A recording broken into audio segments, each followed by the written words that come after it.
Vasai police व Nalasopara police, तुड़ींज police थाने, इन्होंने investigation में थोड़ी सी दिरंगाई की। उस वजह से मुझे जो तकलीफ हुई उसका मुझे अफसोस लग रहा है। थरथरत्या आवाजात का होईना पण श्रद्धाच्या वडिलांनी मुलीला न्याय मिळवून देण्यासाठी कायद्याची लढाई लढणार असल्याचं जाहीर केलं। श्रद्धा मर्डर केस सुरुवातीपासूनच गुंतागुंतीची बनली, त्यात तिला न्याय मिळवून देण्यात काय अडचणी येऊ शकतात हे जाणून घेण्यासाठी आम्ही श्रद्धाच्या कुटुंबियांकडून खटला लढणाऱ्या वकील सीमा कुशवाह यांच्याशी बोललो। सीमा यांनी यापूर्वी गँगरेप प्रकरणी निर्भयाला न्याय मिळवून दिलाय।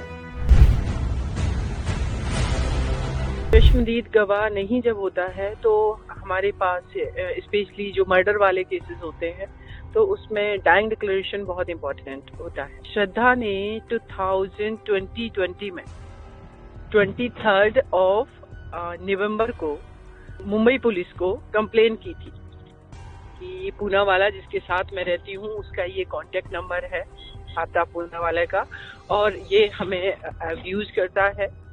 हम इसके साथ रिलेशनशिप में हैं और इसके साथ रहते हैं, और इससे धमकी भी देता है कि तुम्हें हम टुकड़े टुकड़े करके तुम्हें जान से मार देंगे। सेम वही चीज अगर वो लेटर अभी पुलिस के हाथ में कुछ दिन पहले लगा, लेकिन जब इसने कन्फेस किया पुलिस के सामने तब ये लेटर पुलिस के पास नहीं, तो हम उस लेटर को श्रद्धा के डाइंग डिक्लेरेशन उनका बनवाएं तो उसको कंसीडर किया जाएगा मैम। फिर उसके बाद आफ्ताब का कन्फेशन, और कन्फेशन में जितना उसने कहा कि हाँ मैंने टुकड़े टुकड़े करके मारा, उसका एक स्ट्रॉन्ग प्रूफ मिला है श्रद्धा का डाइंग डिक्लेरेशन। अब डीएनए सैंपल जो दिया गया है उनके बॉन्स का, उसकी रिपोर्ट का हम लोग वेट कर रहे हैं।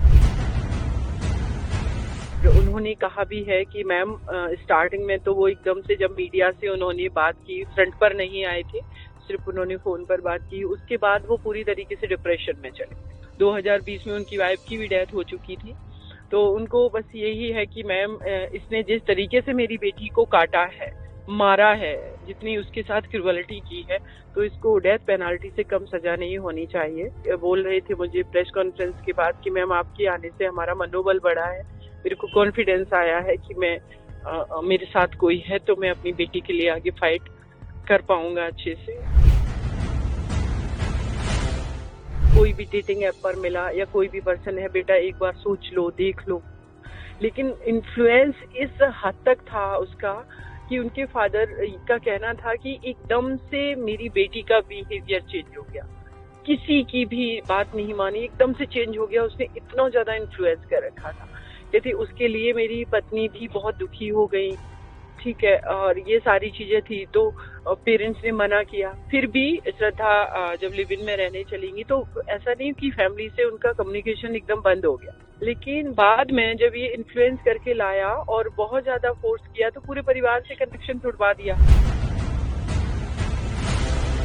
क्रिमिनल का कोई भी धर्म नहीं होता है, मेरा एक बस यही ओपिनियन है, क्योंकि अगर हम इन सारी चीजों से लब जिहाद पर जाएंगे तो मैम फिर वो क्या था जो कांग्रेस पार्टी के एक लीडर ने तंदूर हत्याकांड जो था, फिर मैम वो क्या था। अंडर इन्वेस्टिगेशन है मैटर, और बहुत सारे एविडेंसेस जो है ऑलमोस्ट पुलिस जो है इन्वेस्टिगेशन एजेंसियां कलेक्ट कर चुकी हैं। तो मुझे पूरा भरोसा है कि के साथ हमारी इस बेटी को, श्रद्धा को भी इंसाफ मिलेगा। असेच आणखी व्हिडिओ आणि बातम्यांसाठी डाउनलोड करा दिव्य मराठी ॲप।